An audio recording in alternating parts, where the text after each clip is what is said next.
Unapokabili jitu refu kubwa sana, lile jitu litoalo povu mate mengi kedekede, mwanadamu sio kitu na kupe nguvu zake.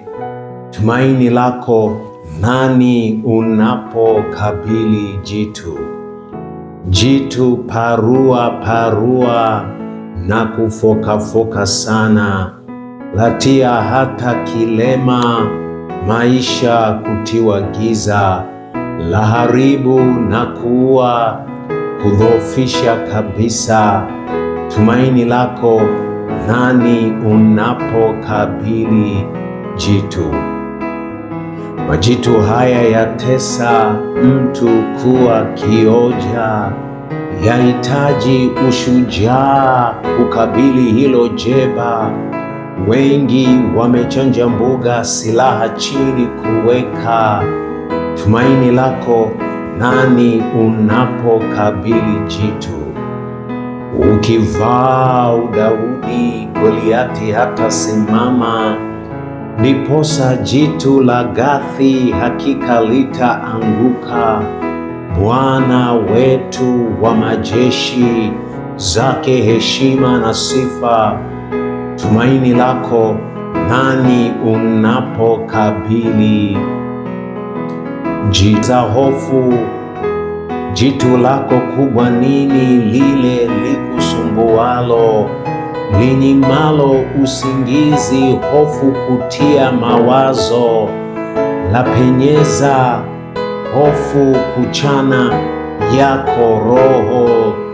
Tumaini lako nani unapokabili jitu? Ndoa kufanyika jitu huvuruga akili, mme kuwa kama dubu kutia giza nyumbani, na mke kuwa upupu nyumbani hakukaliki. Tumaini lako nani unapokabili jitu? Magonjwa nayo maudhi uharibu yako ndoto, ni jitu katili hili kudhoofisha mipango, latia hata simanzi kuchafua yako roho. Tumaini lako nani unapokabili jitu? Na majitu yako mengi katika hii dunia, kubwa kabisa ni hili: Shetani AK joka limeleta shida hizi katika hii dunia. Tumaini lako nani unapokabili jitu? Tumaini lako nani unapokabili jitu? Yesu awe tumaini kukabili lako jitu. Yeye ndiye mahiri, shujaa wa ulimwengu. Tumaini lako Yesu unapokabili jitu.